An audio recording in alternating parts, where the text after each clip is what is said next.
Today we're in Nairobi, the capital city of Kenya. And we're right here in the second largest slum in the city, called the Mathare Valley.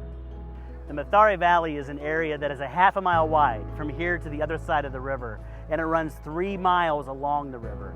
And 800,000 people, more than that, live here in that condensed space.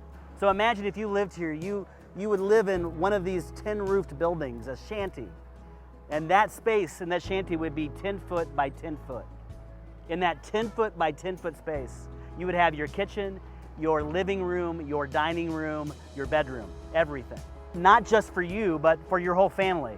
As many as 8 to 10 people would live in that space. There's a pervasive sense of hopelessness here in the Mathare Valley. There's a sense that says, this is the way it is today, and this is the way it will always be. For many men, this means they look for ways to escape. Alcoholism runs rampant here in the valley. For women, many women will participate in prostitution in order to earn that dollar a day. Many people here in the valley do work. They make and sell products here in the valley, or they may go into the city and work as a daily worker, which can be good, but often they can be taken advantage of and then work all day and not be paid for it. For children in the valley, and they seem like they're everywhere. Some of them are abandoned, many of them are just left for the day while their parent or parents are going off to make that dollar a day. And so an older sibling, even as young as 5 years old, can be left in charge of their younger brothers and sisters. Life in the Mathare Valley is life at its most difficult and most hopeless. However, God is bringing hope to the Mathare Valley. 16 years ago, inspired by her faith, a woman named Mary Kamau and her husband Wallace decided to make a difference here. And so they began with education, and they began with the children. And so they found 50 students, the poorest of the poor, and they began a preschool. And what started simply back then with those 50 students in the year 2000 has grown. Until today, there are 13,000 students and growing. They call the organization Missions of Hope International, or MOHI for short. There are 16 different schools like this one here in the valley and 5 more throughout Kenya. Those are at the core of what they do. They do so much more. They reach into those families. They reach into the community. They do something called community health evangelism.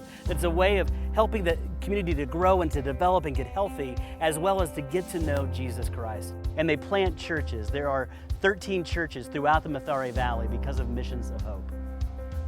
In a place like the Mathare Valley, where every day is about survival. Every day is simply about getting through this one so you can get through the next. The thought of graduating high school, the thought of going on to university is just beyond imagination. And yet for these students, it is a very real possibility. The students in this school begin in preschool and they go through until they test out in 8th grade, and they are testing at the highest levels here in Kenya. And then they go on to high school.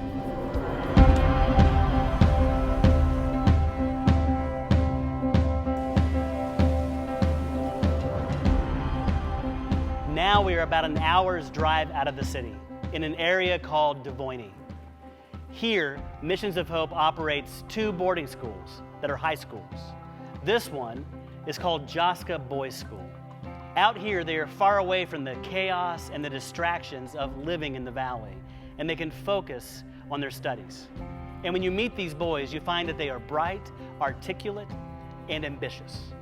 And they are focused on graduating from here, moving on to university, and then getting into the profession of their choice. Just last year, 78 students tested with scores that qualified them to enter university. And so today, there are MOHI students in universities here in Kenya, as well as around the world. Most importantly, they are becoming Christian leaders with Christ-like character. These students are being introduced to Jesus Christ. Just here in Joska, last fall, 123 students gave their life to Christ, were baptized, and are now following Jesus.